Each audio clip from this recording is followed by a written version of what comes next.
물 좀 마시고 가겠습니다. 여전히 여기다 쓸 때는 떨리더라고요.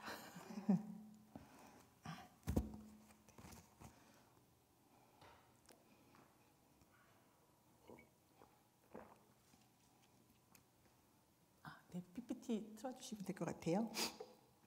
네, 저는 오늘 그 내일의 염려는 내일이 하게라는 제목으로요, 그리스도의 재정 원칙에 대해서 여러분과 좀 나누고 싶어서 오늘 말씀을 전하려고 합니다. 영어 표현 중에는요, 머니 톡스라는 그런 말이 있대요. 이게 뭐냐면 돈이 이야기해준다라는 말인데요. 돈을 어떻게 쓰는지를 보면 그 사람을 알 수 있다라는 그런 말이랍니다. 이 말은 그리스도에게 속한 자라고 칭을 받는 우리 그리스도인들에게도 동일하게 적용되는 그런 이야기입니다. 즉, 그 돈의 사용처를 보면 그 사람의 신앙을 엿볼 수가 있습니다. 왜냐하면 그 사람의 삶의 우선순위가 어디에 있는가를 볼 수 있기 때문입니다. 그래서 믿는 사람이라고 하면 신앙 따로 돈 따로 그렇게 하는 것이 아니라 돈이 우리 인생에 얼마나 중요한 그 주제이며 이 문제에 대한 성경적인 해답을 찾아서 그 말씀대로 살아가는 것이 정말 중요하다고 생각이 들거든요. 그렇다면 성경은 이 문제에 대해서 어떻게 말씀하고 계실까요? 신약 성경에는 그 믿음이라는 단어를 찾아보니까요, 한 230개 정도가 있더라고요. 그리고 구원에 관련된 구조는 한 154개 정도가 있대요. 그런데 돈이나 재물, 청지기 같은 것에 대한 관한 구절은 2084개가 있다는 거예요. 저는 2350개가 나왔군요. 어쨌든 이것은 믿음이나 구원, 소망, 영생을 다 합친 것보다 훨씬 더 많은 숫자라고 해요. 뿐만 아니라 예수님께서 공생애 가운데 하셨던 말씀 가운데 15%나 되는 그 말씀들이 돈과 재물, 재정에 관한 말씀이고요. 비유로 말씀하신 것이 38개가 있는데 그중에 16개, 50%가 돈에 대한 내용을 다루고 있다고 합니다. 그렇다면 예수님께서 왜 이렇게 성경의 많은 부분을 할애해서 돈에 대해서 말씀하신 것일까요? 예수님이 돈을 밝히시는 분이었을까요? 그건 아니겠죠. 우리 함께 오늘 본문 21절, 23절을 읽어보겠습니다.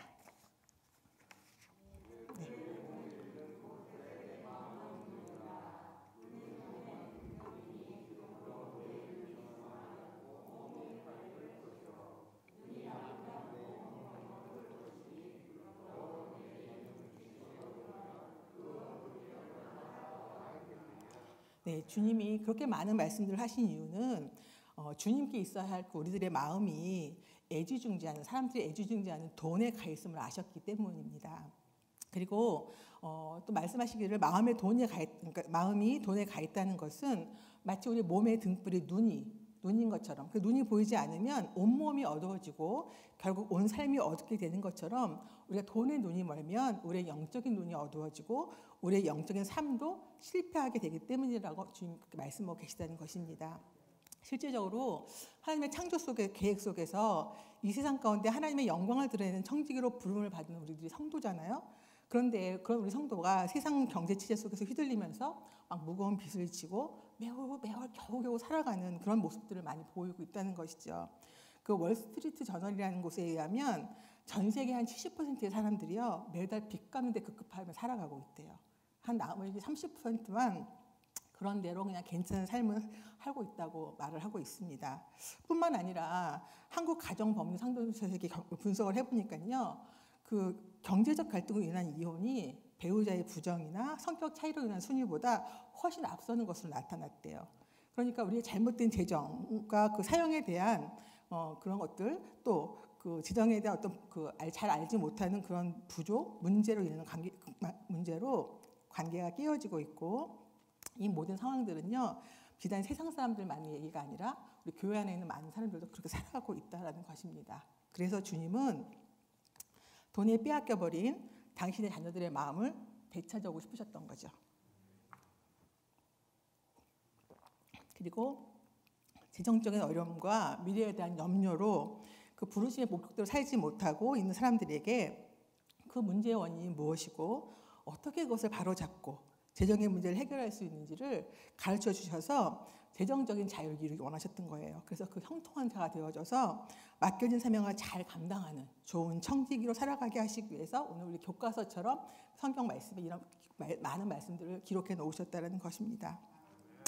그런데 어떤 분들은 아니 꼭 그렇게 해야 해? 그냥 믿음이 있으면 되지. 믿음만 있으면 되잖아 라고 말씀하시는 분들이 있습니다.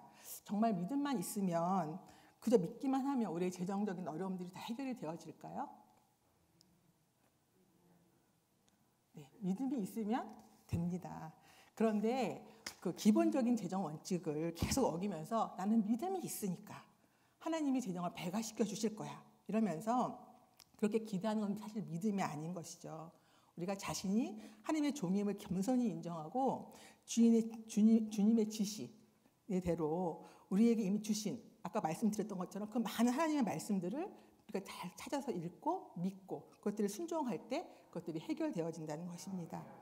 그러니 우리가 해야 할 일은 말씀, 특별히 우리가 지금 재정에 대한 얘기들을 하고 있기 때문에 재정에 대한 말씀을 공부하고 그에 따른 우리의 삶의 재정의 기본 원칙을 지키며 순종하는 것이 우리의 해야 할 일이라는 것이죠.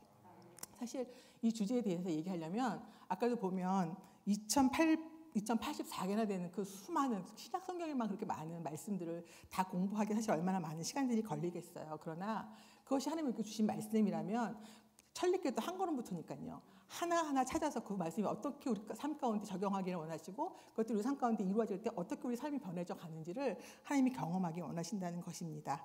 저는 오늘 우리가 함께 읽은 마태복음 16장부터 6장 19절에서 34절까지의 말씀을 통해서 그리스도인의 재정 원칙 중에 몇 가지를 여러분과 함께 살펴보기를 원합니다.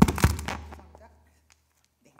마태복음 6장 33절과 34절을 좀 읽어주시겠어요?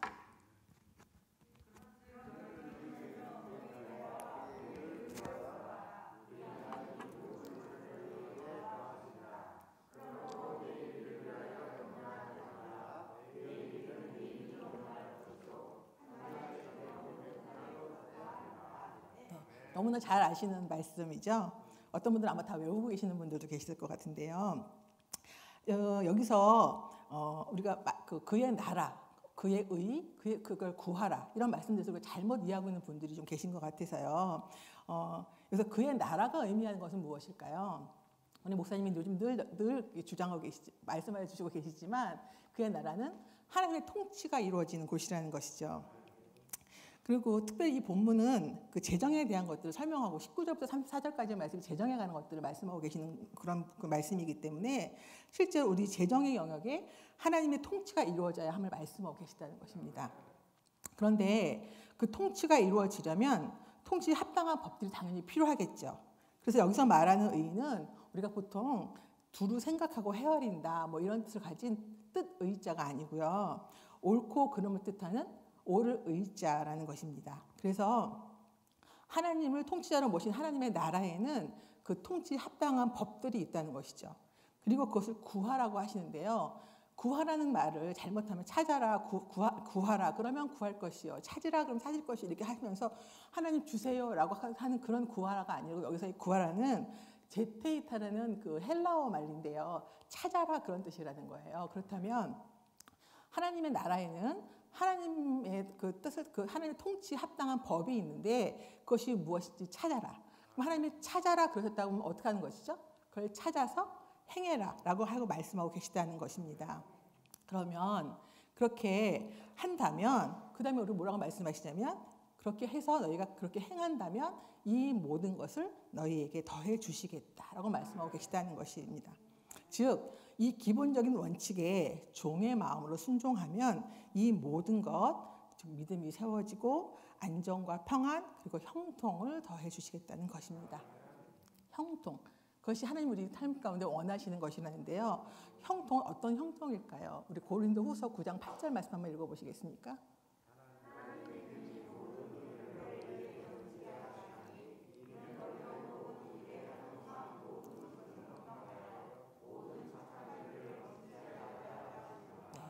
하나님이 우리의 삶 가운데 원하시는 것은 우리가 하나님의 은혜들을 많이 주셔서 우리가 항상 모든 일에 넉넉해서 하나님의 모든 착한 일을 넘치게 하려고 하신다는 것이에요. 그렇다면 모든 것이 넉넉해서 모든 착한 일을 넘치게 하는 그 형통, 어떤 상태라고 말할 수 있을까요?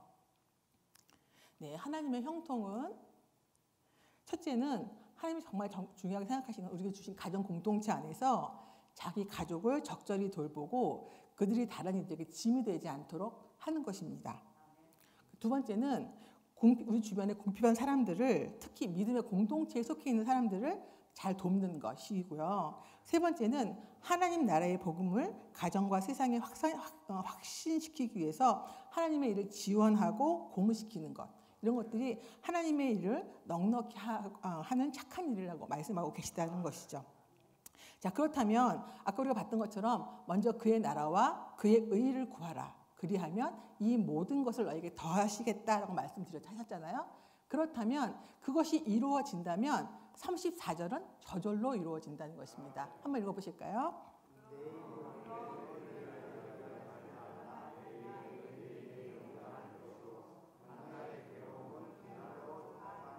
네, 우리가 말씀에 기록되어 있으니까 내일 일은 내일이 염려하게 하라고 말씀하시니까 그래, 나는 염려하지 말아야지. 그러면 여러분 염려가 되시지 않을까요? 네, 그것이 아니라 그 앞에 있는 33절의 본문이 이루어지면 34절도 자연스럽게 이루어진다고 하나님 말씀하고 계시다는 것입니다. 오늘 본문에서 그의 나라와 그의 의를 구하면서 그의 법칙대로 살아서 그로 인해서 모든 것을 더해주시는 하나님을 경험하게 된다면 우리는 당연히 내일의 염려는 내일 하게, 우리와 상관없는, 그 염려는 우리와 상관이 없는 염려가 되어진다고 하나님 말씀하고 계시다는 것입니다. 자, 그렇다면 도대체 무엇이 그리스도인의 재정의 원칙일까요? 우리가 오늘 말씀 중에 26절부터 32절까지의 말씀을 한번 읽어보겠습니다. 성경 말씀 읽으셔야 될 것 같아요. 네, 다 같이 시작.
네, 굉장히 긴 구절인데요. 결론은 뭘까요? 하나님이 우리의 필요를 다 알고 계시다는 것이죠.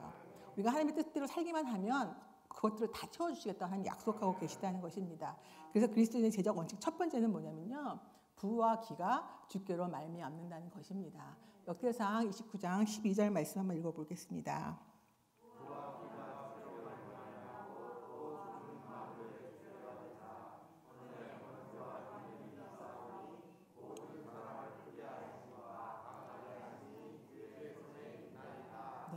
부와 기는 주님께로부터 말미암는 것입니다. 그래서 부와 기가 주께로 말미암는다는 것은 하나님이 우리의 재정에 모든 것을 책임지실 수 있다는 것이죠.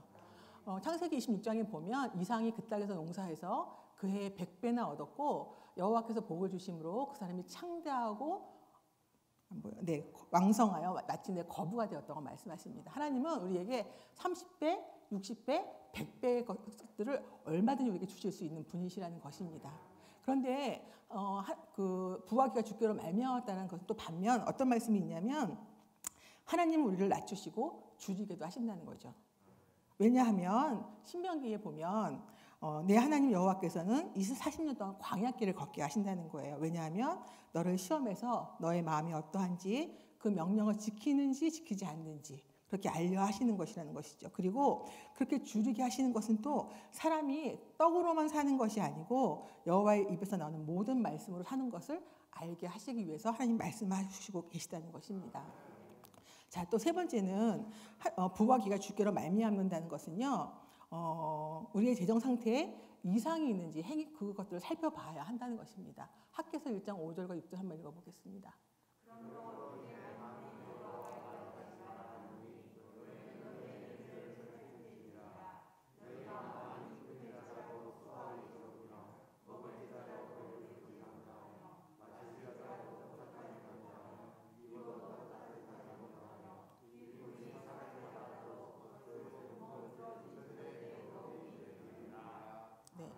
요즘 젊은 친구들 가운데 그런 말이 있다는 거예요. 이번 달에도 월급이 내 통장을 스치었다. 네. 하나님은 우리가 넉넉해서 하나님의 모든 착한 일들을 넉넉하게 하기를 원하시는데 우리는 늘 들어온 그 월급이 우리를 거치지도 않고 자기 마음대로 통장을 빠져나와 버리는 이제 그런 일들을 겪고 있다는 것이죠. 우리가 많이 뿌릴지라도 수확이 적고 먹을지라도 배가 부르지 못하고 마실지라도 흡족하지 못하고 입었는데도 따뜻하지 않고요. 일꾼이 삭슬 받았는데 통장을 스쳐서 그냥 구멍 뚫어진 전대에 있는 것 같이 되어버리는 경우가 있다는 것이죠. 그러면 하나님 뭐라고 하시냐면 네 행위를 좀 돌아봐. 너의 삶에 어떤 문제가 있는지. 그래서 저는 가끔 제가 이렇게 생각지도 않았던 예상치 못했던 것들이 제 재정 가운데 나가는 일들이 생기면 저희 남편과 함께 긴장합니다. 왜냐하면 하나님이 그것들을 통해서 우리에게 뭔가 말씀하시는 것이 있을 것이라는 생각이 들기 때문인데요. 어쨌든 우리 재정 상태에 이상이 있다면 우리의 행위를 살펴봐야 한다는 것입니다. 그리고 세 번째, 부와 기가 주님께로 말미암는다는 것은 우리가 청지기라는 것을 기억해야 된다는 것입니다. 청지기는 모든 형태의 부는 하나님부터 말미암는 것이기 때문에 내 것이 아니라는 것이죠. 근데 청지기가 기억해야 될 것이 세 가지를 정리해봤는데요. 고대 근동에서의 청지기는 그 청지기의 모든 삶, 모든 가정과 모든 것들은 그 주인이 책임지셨다는 것입니다. 그러니까 우리가 만약에 주님의 청지기라면 하나님은 분명히 우리의 모든 것들을 책임지실 것이라는 것이죠. 두 번째는 청지기는 다른 사람을 바라보는 것이 아니라 자기가 섬겨야 할 그 주인이 어떤 사람인지, 무엇을 원하시는지, 내가 어떻게 살아야 되는지에 대해서 계속 찾고 알아가야 한다는 것이죠. 세 번째는 그 청지기에는 반드시 회개할 때가 온다는 것입니다. 그렇기 때문에 맡겨진 일에 정말 충성을 다해야 된다는 것입니다. 그리고 마지막으로 그 부와 기가 주님께로 말미암는다는 것은 빚을 해결하고 그 빚질 가능성을 차단해야 되는 것입니다. 그 성경에서는요, 빚을 지는 것이 죄이고 악하다라고 말합니다. 왜냐하면 허락하신 분깃에 만족하지 않기 때문에 빚을 지는 것이잖아요. 그래서 우리에게 물질을 허락하신 분이 하나님이시라는 것들을 인정한다고 하면서도 그분이 허락하신 분깃에 만족하지 못하고 그 이상의 것을 쓰고 있는 것이기 때문에 그것은 이미 죄라는 것이죠. 또 빚을 지면 안 되는 것은 또 다른 이유는 잠언 22장 7절에 보면 부자는 가난한 자를 주관하고 빚진 자는 치주의 종이 된다고 말씀하고 계시거든요. 우리는 하나님께 100% 지분이 있는 하나님의 종이잖아요. 근데 우리가 누군가에게 빚을 지거나 그렇게 되면 우리는 누구의 종이 되냐면 그 빚을 진 만큼 하나님의 종의 지분을 그 사람에게 빼앗긴다는 것입니다. 사실 빚을 지면 우리는 그 사람의 말을 들을 수밖에 없는 것이거든요. 그렇기 때문에 실제로 우리가 카드 회사나 또는 은행 대출 이런 것들을 받으면 우리가 카드 회사를 부자 되게 만들어준다는 얘기들을 많이 하는 것이 우리가 열심히 일하고 열심히 버는 돈들을 카드 회사에 다 갖다 주는 그런 결과가 되기 때문입니다. 그래서 하나님은 빚을 해결하고 빚질 가능성을 철저히 차단하라고 말씀하십니다.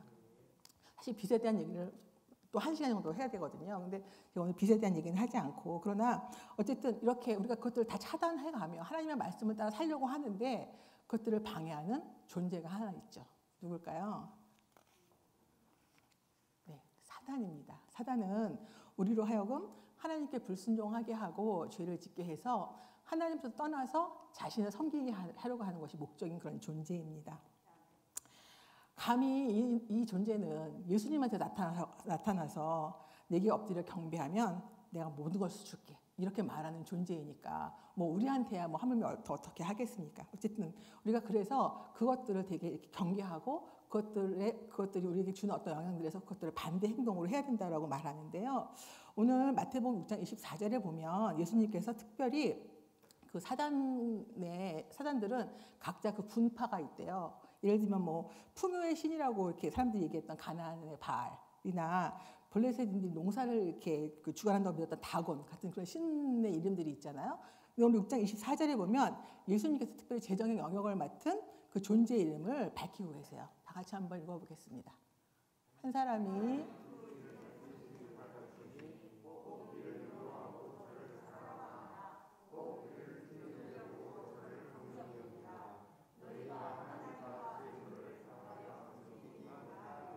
네, 예수님 말씀하신 건데요. 너희가 하나님과 재물을 겸하여 섬기지 못할 것이라고 말씀하셨는데 영어 성경에는 하나님은 가시라고 나오는데요.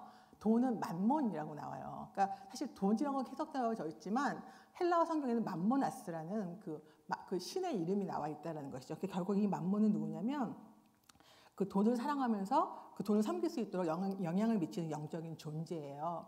이 맘몬이 하는 일은 뭐냐면 사단이 하는 일이 그렇듯이 사단은 우리의 그 전 생애의 데이터를 다 가지고 있다고 하더라고요. 그리고 우리 생애의 데이터뿐만 아니라 우리 가족의 데이터까지 다 알고 있는 거죠. 그러니까 이 아이는 우리가 어떤 상황들이 되면 우리가 어떻게 행동할지에 대한 데이터를 가지고 있다는 거예요.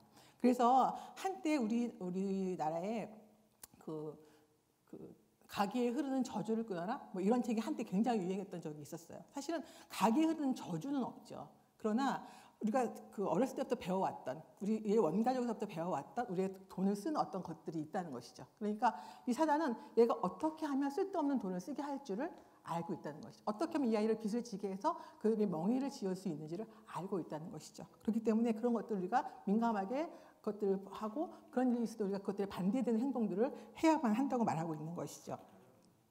그래서 우리가 맘몬이 도대체 무슨 일을 하는 것일까? 제가 한 10가지 정도를 정리를 해봤는데요.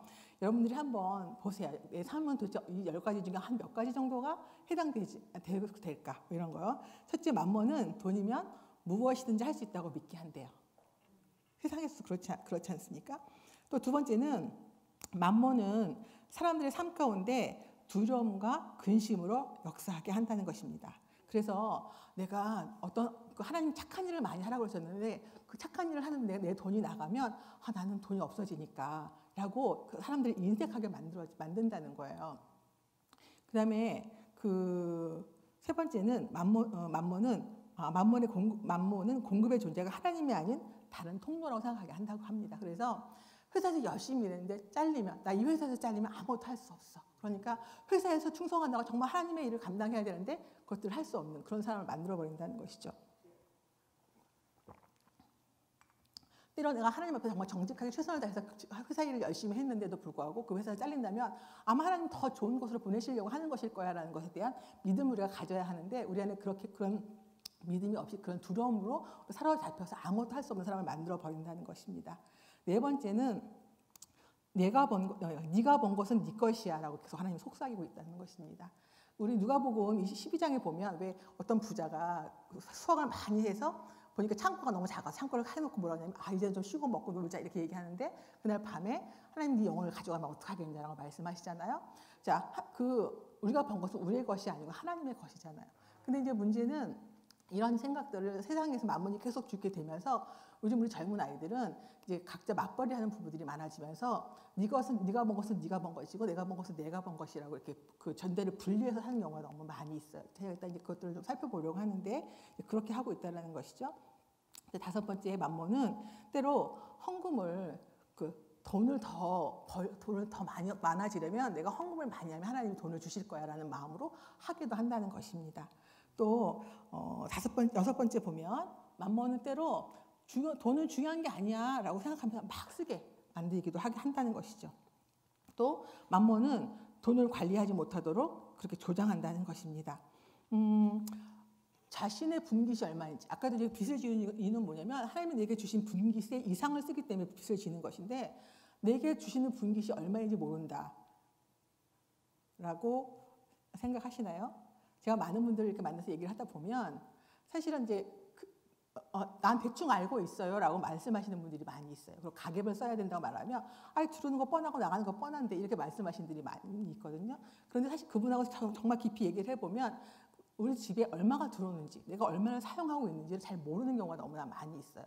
특히 바빠서 힘들어서 뭐 이런 것들을 그냥 하다 보니까 한 달에 훅 지나가 버리고 이렇게 하면서 그것들을 관리하지 못하도록 우리를 만들어가고 있다는 것이죠. 또 맘몬은 가난한 사람들만 다스리는 것이 아니라 큰 돈을 모아놓은 사람들. 나한테 너무 돈이 많기 때문에 나한테 신이 필요 없다고 이렇게 말하면서 그리고 또 계속 욕심을 갖게 하면서 하는 일들을 하고 있다는 것입니다. 그리고 맘몬은 빚의 영과 결탁해서 멍해를 지게 합니다. 이렇게 말하거든요. 빚을 지고서라도 가지고 싶은 건 가져야지 라고 계속 말하고, 뭐 야, 그 명품백 그런 거 하나 없이 어떻게 그 다니니? 라고 우리 가운데 계속 그런 것들을 조장해 간다는 것입니다. 여러분 혹시 모기지라는 거 알고 계시죠? 네, 모기지가 뭐냐면 주택담보대출이거든요. 근데 이 모기지라는 것의 어원이 불어인데요. 모트는 죽음이라는 것이고 기지는 담보라는 것이래요. 그러니까 죽음을 담보로 하는 그런 것을 모기지, 그 주택담보대출이, 이 말이 왜 나왔냐면 이게 너무 커가지고 옛날에 그 집을 사서 크면 그 죽을 때까지 갚아야 되는 계약이라, 이런 뜻에 의해서 이제 그 모기지라고 한다는 거예요. 근데 많은 분들께 그 아파트 대출을 어떻게 하실 거예요? 그러면 어떻게 되겠죠. 근데 그것이 세상 사람들만 말하는 것이 아니라 정말 믿는 분들한테 물어보면 어떻게 되겠죠 라고 그렇게 대답하시는 분들이 많이 있거든요. 아파트 대출도 우리가 다 갚아야 되는 그 빚이거든요. 그 빚을 어떻게 갚아야 할지 그 계획을 세우고 그것들을 갚아가야 한다는 것입니다. 자, 그렇다면 이러한 만몬의 영향에서 벗어나서 정말 착하고 충성된 청지기가 되려면 우리가 어떻게 해야 할까요? 네, 첫 번째는 뭐냐면요. 우리가 마가복음 한번 읽어보겠습니다. 자, 시작.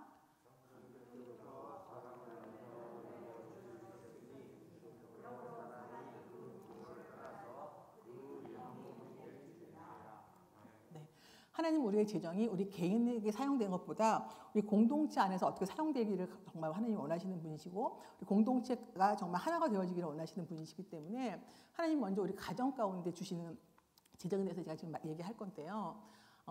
하나님은 우리가 남자와 여자가 한 몸이 될지니라, 한 몸이 되어져야 하는 것이죠. 그러니까 전대를 하나로 합쳐야 된다고 말씀하고 계시는 거예요. 모든 수입과 지출을 하나로 합쳐야 하나님이 그곳에 축복하신다는 것입니다. 그리고 무슨 말씀이냐면 네 재물이 있는 곳에 마음이 있다라고 아까 하나님 말씀하셨잖아요. 남편과 아내의 전대가 다르다면, 그 보물이 각자에게 갖고 있다면, 그러면 남편과 아내의 마음은 당연히 둘로 분리되어진 것이고 하나가 되어질 수 없다는 것이죠. 정말 이 땅에 많은 이혼의 가정들이 보면 재정의 문제들이 있는 것이 보면 이렇게 재정이 하나 되지 않았을 때가 많이 있는 것이거든요. 그래서 하나님은 전대를 하나로 합치라고 말씀하십니다. 왜냐하면 그것은 또 우리가 굉장히 연약한 존재잖아요. 하나님 우리가 연약한 것을 아시기 때문에 우리 가운데 돕는 배필을 주셨잖아요. 그래서 사실은 그 에덴 동산에서 아담과 하와가 그 선악과를 먹을 때 뱀이 막 유혹할 때 기다려봐, 내가 아담한테 한번 물어볼게, 이렇게 가서 좀 물어봤다면 좀 달라지지 않았을 거라는 생각이 드는 거죠. 우리 가운데 정말 돈을 써야 되는 많은 일들이 있는데, 그럴 때 우리의 배우자와 그것들을 정말 한 마음이 되어져서 그것들을 사용해도 되는 것인가를 결정하고 그 일들을 했을 때는 그것이 실패한다고 하더라도 문제가 되지 않을 것이라는 것입니다. 얼마 전에 제 친구가 이혼을 해야 되겠다 전화가 왔어요. 자기 정말 못 살겠다고. 왜 그랬냐 했더니 남편이 퇴직금으로 묶어놨던 돈을 아내 모르게 투자에 몰빵을 했다가 다 날렸는데 그걸 3년 동안 몰랐대요. 그러면서 3년 동안 자기가 그 남편한테 자기를 속였던 그 남편을 더 이상 믿을 수가 없어서 이 사람들과 같이 살아야 될지 말아야 될지 모르겠다고 이렇게 얘기를 하더라고요. 근데 너무 이제 그 재정에 대한 얘기들을 하다 보면 이런 얘기들이 수도 없이 많이 나와요. 특별히 남편분들은 굉장히 이렇게 성과지향적이시잖아요. 그래서 아내에게 기쁨을 주려고 이렇게 잘 모아서, 제가 아는 권사님은 남편이 어느 날 집을 샀대요. 자기도 모르게. 그래서 왜 그랬냐 했더니 아내가 너무 좋아할 것 같아서 자기가 집을 샀다고 얘기를 하더라는 거예요. 근데 그날 그 권사님이 자기가 그 남편한테 이혼하자고 했대요. 왜냐하면 그 남편이 그 집을 사느라고 돈을 모으는 동안 자기는 정말 너무너무 힘들고 어려웠는데, 그렇게 돈 없다 그럴 때도 남편 한 번 자기 돌아보지 않고 자기 혼자 그 돈을 모아가면서 얼마나 기뻤을까 그 생각을 하니까 자기는 그 남편을 믿을 수가 없다는 얘기를 하더라고요. 어쨌든 하나님은 우리가 그 공동체에서 남편과 아내가 한 몸이 되어지고 서로 신뢰하기를 원하신다는 것입니다. 그래서 둘이 한 몸이 되어지라고 말씀하고 계시는 것이죠. 그리고 둘이 하나가 되어져서 빚을 해결하고 빚질 가능성을 철저히 차단하라고 말씀하고 계십니다. 두 번째는 부모를 떠나입니다. 이 말은 뭐냐면 둘이 한 몸이 되어지는데 그 장애가 되는 것이 뭐냐면 서로의 자라난 환경이 다르기 때문이라는 것이죠. 특별히 재정에 대한 것들은 살아온 환경이 너무나 다르면 참 많이 어려울 수 있습니다. 그러나 우리가 이제 하나님 안에서 하나가 되어졌다면, 그래서 이제는 하나님이 짝지어 주신 것을 하나님이 나눌 수 없다는 것들을 우리가 안다면 이제 둘이 하나가 되어서 한 몸이 돼서 가야 되기 때문에 서로의 어렸을 때 삶들을 함께 나누고 자신의 소비 성향, 참 부족하고 연약한 것들을 남편과 함께 나누고 그것도 서로 보완해주고. 사실 제가 지난번에 이제 잠깐 간증했었지만 제가 참 그 어처구니 없는 그 어린 시절을 보내면서 제가 좀 많이 이렇게 잘못된 삶을 살았잖아요. 제가 저희 남편과 함께 이렇게 이제 장에 가서 장을 볼 때 이번에 내가 이게 필요한 걸까 원하는 걸까 이렇게 물어보면서 이렇게 하고 오랫동안 이렇게 했거든요. 왜냐하면 제가 제 자신을 잘 제어할 수 없으니까. 또 제가 그 가계부를 써서 저희 매달 마지막 그 월 말이 되면 남편은 남편대로 저는 저대로 이렇게 각각 맡은 그 영역에 붙는 것들을 카톡방에 올려서 우리가 이달에 이렇게 썼다 이런 것들 서로 교환하고 이렇게 하고 있거든요. 서로가 서로를 위해서 그런 일들을 감당해 주는 것이 부부가 하나가 되어져 간다는 것이고요. 특별히 우리 아이들에게 가르쳐야 될 것은 부모로부터 독립해야 된다는 것입니다. 왜냐하면 우리의 보물이 있는 곳에 마음이 가기 때문에 우리의 보물이 우리 아이들에게 많이 자꾸 가게 되면 당연히 우리는 그것들을 참견할 수밖에 없고 그 아이들이 이렇게 스스로 설 수 있게 할 수 없기 때문에 아이들을 부모로부터 독립시키는 것이 하나님의 뜻이라는 것이죠. 네. 그다음에 이제 세 번째는 하나님의 법칙대로 돈을 사용하는 것입니다.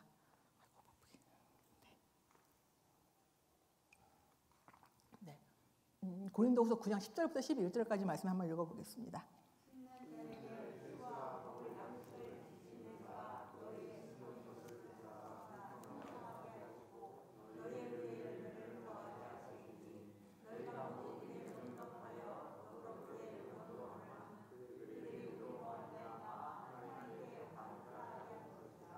네, 하나님의 법칙대로 돈을 사용한다는 것은 아주 단순해요. 그러니까 하나님이 우리에게 씨와 먹을 양식을 주셨다는 것이죠. 그러니까 우리의 돈은 어떻게 쓰면 되냐면 심을 씨와 먹을 양식으로 나누면 되는데요. 심을 씨에는 뭐가 들어가냐면 11조와 심고 거두기가 들어갑니다. 그 11조는요. 우리가 어디에서 왔는지를 기억하는 일인 것이죠. 그래서 자신의 모든 소유는 하나님이 주신 것이기 때문에 그것을 우리의 신앙 고백으로 주님께 바친다는 것입니다. 그리고 네. 그래서 이거 만약에 11조를 우리가 하지 않는 것은 하나님의 것을 도적질을 하는 것이라고 하나님이 말씀하고 계시다는 것이죠. 많은 사람들이 이제 그 11조는 구약의 관례다 이렇게 얘기하시는 그런 분들도 계시는데요. 사실 하나님이 우리가 재정을 사용하기 원하시는 그 원리를 보면 하나님이 11조를 만드신 원리가 있기 때문에 그것을 우리가 11조를 왜 해야 되는지 알 수 있는 것이거든요. 11조는 두 가지가 있는데요. 첫 번째 11조는 하나님이 우리에게 레위인을 위해서 레위인과 교회의 교회를 이렇게 하는 것을 위해서 하나님이 바치라고 하셨거든요. 근데 지금의 레위인도 물론 어떤 사람들은 왜 지금의 사역자들이 레위인이야? 라고 말씀하시는 분들도 있지만 우리가 어쩌면 레위인들보다 더 자발적으로 우리의 모든 것들을 내려놓고 하나님의 일들을 감당하는 분이기 때문에 하나님의 일들을 하는 분들이기 때문에 우리가 그분들을 위한 11조와 그 교회를 하기 위한 것들을 해야 되는 것이 우리의 마땅한 의무라는 것이죠. 구약시대에도 이 11조를 하지 않았을 때 레위인들이 유리방어하는 일들이 많이 생겼던 것처럼 11조는 우리가 해야 될 의무이고 우리의 그 사역자들을 섬겨야 하는 것은 우리의 의무라는 것입니다. 두 번째는 그런데 만약에 그 부부 중 한쪽이 믿음이 연약해서 11조를 원하지 않는다. 굉장히 제가 이제 부부 학교를 하다 보니까 이런 문제가 너무나 많이 있고 이것이 굉장히 부부 안에 어려운 일들을 갖고 오는데요. 그러면 어떻게 하시면 좋을 것 같아요? 어떤 분들은 남편 몰래 한다, 아내 몰래 한다 이렇게 하시는 분들도 있더라고요. 근데 그것이 꼭 문제가 되어져서 어려운 일을 겪는 걸 되게 많이 봤거든요. 그러니까 11조의 원리를 생각해 보면 하나님이 온전한 11조를 드리는 것은 분명히 하나님이 원하시는 일이라고 저는 생각합니다. 그런데 남편과 아내의 관계가 틀어지면서까지 하나님이 그것을 원하실까요? 과연? 저는 그렇게 가끔 권면해 드리는데요. 만약에 남편이나 아내가 그 믿음이 연약해서 그렇게 하지 못한다고 한다면 먼저 하나님께 기도하고 남편에게 가서 아내에게 가서 말합니다. 나는 하나님께 온전한 11조를 드리는 것이 하나님이 우리에게 축복을 주시는 그런 길이라고 나는 믿어요. 그런데 당신이 원하지 않기 때문에 나는 당신이 허락하는 한에서 하나님께 11조의 명목으로 하나님께 드리고 싶어요. 당신이 10,000원도 좋고 10만 원도 좋고 혹은 1,000원도 좋고 당신이 허락한다면 제가 그 안에서 하나님께 정말 그 마음을 담아서 11조를 드리고 싶어요. 그것을 허락해 주면 그렇게 하고 싶어요. 근데 남편이 아내가 그것이 허락되는 한에서, 그러나 정말 원하는 것은 뭐냐면 하나님 앞에, 하나님 제가 어느 날 이 남편과 함께 한 마음이 되어져서 온전한 11조를 드릴 수 있는 그날까지 제가 하나님 최선을 다해 기도하며 하나님께 구하겠습니다. 저 남편의 마음을, 아내의 마음을 움직여 주세요라는 마음을 가지고 하나님 앞에 드린다면 하나님 그것이 온전한 11조가 아니고 받지 않으실까요? 저는 그렇지 않다고 생각합니다. 하나님 아니 정말 원하시는 우리 가정 안에서 부부와 남편이 하나가 되어지는 그런 것들을 원하시고 온전하게 하나가 되어져서 하나님께 드려지는 그런 것들을 원하신다고 저는 생각하기 때문에 그렇게 해나가시라고 제가 말씀을 드립니다. 두 번째는 돈의 세 가지 사용도 중에 한 가지는 뭐냐면 심을 씨앗인데요. 그것은 우리가 말했던 모든 착한 일입니다. 우리의 보물을 하늘에 쌓는 일이죠. 오늘 19절부터 21절까지 한번 읽어보겠습니다.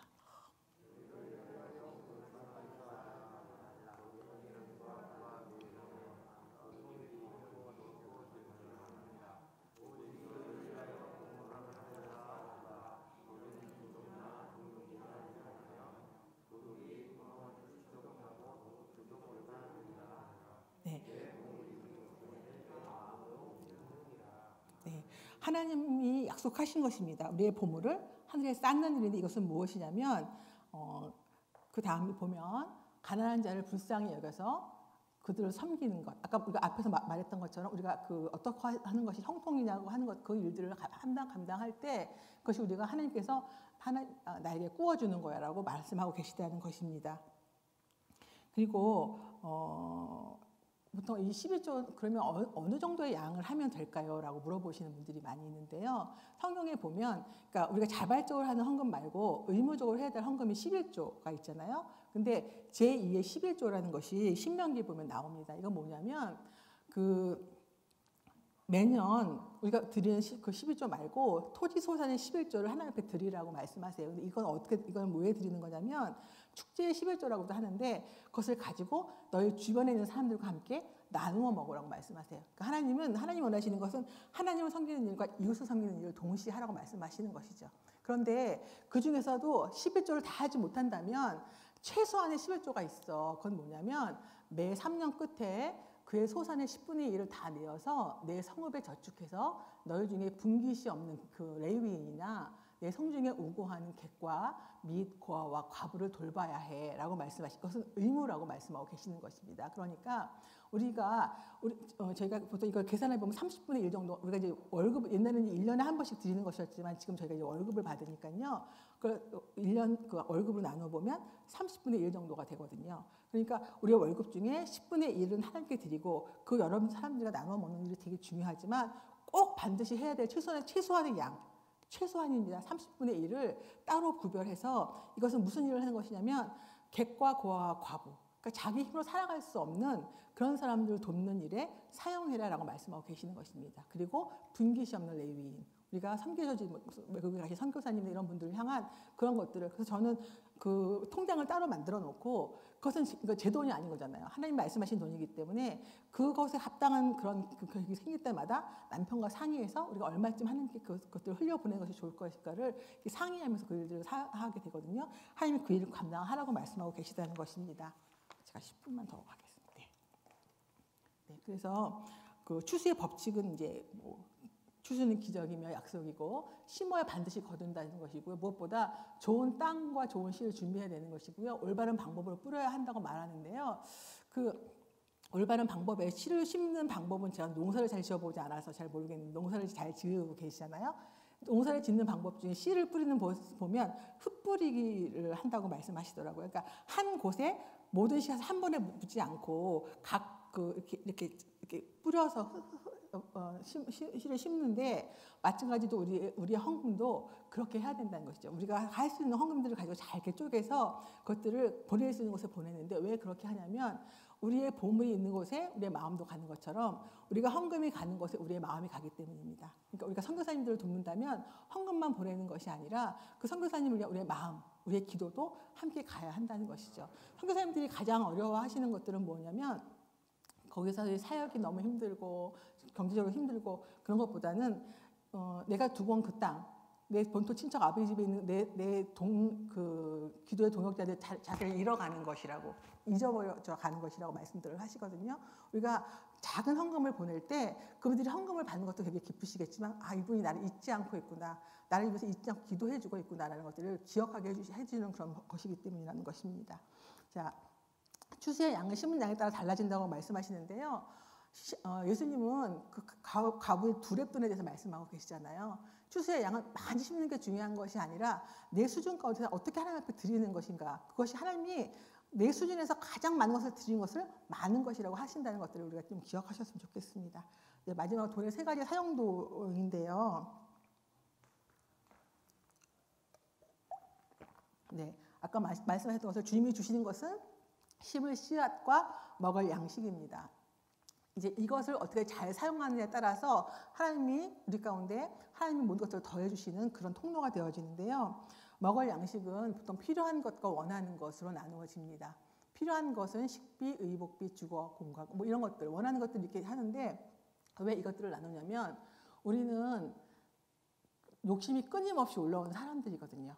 그러니까 우리가 하나님이 우리에게 돈을 주시면 주실수록 그것들을 잘 사용할 수 있는 사람들이라면 그렇지 않다는 것입니다. 우리의 필요 이상의 것들을 더 많이 하게 되기 때문에 이것들을 나누어서 하는 것들을 훈련하셔야 되고요. 그럴 때 예산을 세워야 하는데 제일 중요한 게 뭐냐면 가계부를 작성하시는 겁니다. 하나님이 만약에 어떤 회사에서 어떤 경리가 사장님한테 그 들어오는 돈 뻔하고 나가는 돈 뻔하기 때문에 제가 뭐 장부 정리는 하지 않겠습니다라고 말하는 것과 똑같다라는 것이죠. 하나님이 우리에게 주신 분깃을 가지고 가계부를 작성하면서 우리의 가정에 하나님이 주신 분깃이 얼마이고 우리가 그것을 어떻게 사용했는지를 하나님 앞에 이렇게 보여드리는 것이 맞다라는 생각이 들고요. 그래서 그 가계부 작성할 때 가족들이 함께 상의하고 매월에 의무, 요망, 필요를 위한 예상액을 책정하고 그것을 우리가 원을 닫는다고 말을 합니다. 그러니까 하나님이 주신 만약에 100만 원인데 우리 가정에 80만 원이 필요하면 어떻게든 80만 원 안에서 살아가는 것들을 훈련하는 것이죠. 그리고 나머지 20만 원 하나님이 원하시는 일들에 쓰는 것들을 훈련을 해나가야 하나님이 100만 원 주실 때는 그렇게 했다면 200만 원 주실 때는 또 200만 원에 합당한 그 삶을 살 수가 있는데 그게 훈련이 되지 않는 사람들은 100만 원 주면 100만 원 다 쓰고 200만 원 주면 200만 원 다 쓰고 하나님이 주어도 그 모자라는 어떤 사람들처럼 그렇게 되어지는 그런 사람들에게는 하나님이 주시지 않는다는 것입니다. 제가 이런 것들을 함께 공부하고 있었는데 어떤 자매님이 그런 고백을 하셨어요. 이제 이 고백을 공부를 하다 보니까 예를 들면 이달에 80만 원이 우리 집에 그 생활비였는데 80만 원을 다 썼는데 그날 가스가 떨어졌대요. 그럼 여러분 어떻게 하시겠어요? 네. 보통 저 같으면 카드로 이제 어떻게 뭐 현금 서비스 받아가지고 이렇게 하고 뭐 이렇게 했겠죠. 근데 그날 그 자매님이 뭐라고 말씀하시냐면 우리가 약속했잖아요. 그래서 제가 집을 다 찾아보니까 브루스타가 있더래요. 그래서 남은 그 기간들을 브루스타 있는 것이었으니까 그것들을 사용하면서 어떻게든 80만 원 안에 살아보려고 노력했다. 이런 얘기를 하시면서 저희 안에 그것들이 이제 그런 얘기를 들으면서 그렇게 살아보자. 그래서 정말 이렇게 살아보면은요 사라지더라고요. 그리고 하나님 그것들을 받으시는 것들을 기억하고 그렇게 함께 공부했던 사람들이 지금 정말 그 어려운 재정들 가운데 많이 풀어져 가는 것도 우리가 함께 경험하고 있거든요. 그렇게 살아가야 한다는 것입니다. 그런데 하나님이 말씀하십니다. 말씀 안에서 경제적인 안정과 소비에 대해 자유하라. 검소하라. 그렇지만 누추하게는 하지 말라고 하나님 말씀하고 계십니다. 끊임없이 가계부를 사용하고 어떻게 하면 필요한 것 같고 원하는 것들을 우리가 할 수 있는지를 공부하며 갈 수 있다는 것이죠. 그런데 그렇게 하면 정말 그 모든 것들이 더해져서 내일 일은 내일이 염려하게 하는 날이 정말 올까요? 그럴까요? 네, 그렇습니다. 왜냐하면 이것은 하나님의 약속이기 때문입니다. 우리가 정말 그의 나라와 그의 의를 구한다면 하나님은 분명히 모든 것을 우리 가운데 더해 주신다고 약속하셨습니다. 그래서 우리는 어느 날 내일 일은 내일이 염려하게 하는 그런 삶을 살게 될 것입니다. 그리고 그것을 통해서 우리가 하나님이 원하셨던 그 모든 착한 일을 넉넉하게 하는 우리가 모두가 되어질 수 있을 거라는 것입니다. 마지막으로 여러분 다음 세대에게 재정의 원칙을 가르치라고 말씀드리고 싶습니다. 흥사단에서 조사한 건데요. 만일 10억이 생긴다면 잘못을 하고 1년 정도 감옥에 들어가도 괜찮다라고 말하는 아이들이요. 저기 지금 보면 맨 아래는 저기 초등학생, 그 윗단은 중학생, 그 위에는 고등학생이랍니다.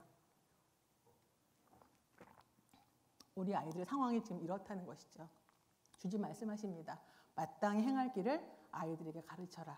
그리하면 늙어도 그것을 떠나지 아니하리라고 말씀하고 계십니다. 네, 조금 길었는데요. 어쨌든 하나님의 재정 원칙을 배우고 적용하는 것은 마라톤처럼 긴 여정입니다. 그러나 당신이 하나님의 나라의 확장을 위해서 하나님께 지혜를 구하며 그 말씀에 순종해서 자신의 재정을 정리한다면 하나님께서는 분명히 우리의 삶을 풍성히 축복하실 것이라는 걸 믿고 그렇게 하셨으면 좋겠습니다. 기도하겠습니다. 사랑하는 주님, 감사합니다. 우리가 어떠함에도 불구하고 우리 주님을 우리를 사랑하시기 때문에 돈에 빼앗겨버린 우리의 마음을 돌이키실 뿐만 아니라 우리의 잘못된 재정관으로 인해서 어려움 가운데 있는 것들을 회복시켜서 주님의 나라에 합당한 청지기들로 자라게 하시려고 말씀을 주시니 참으로 감사합니다.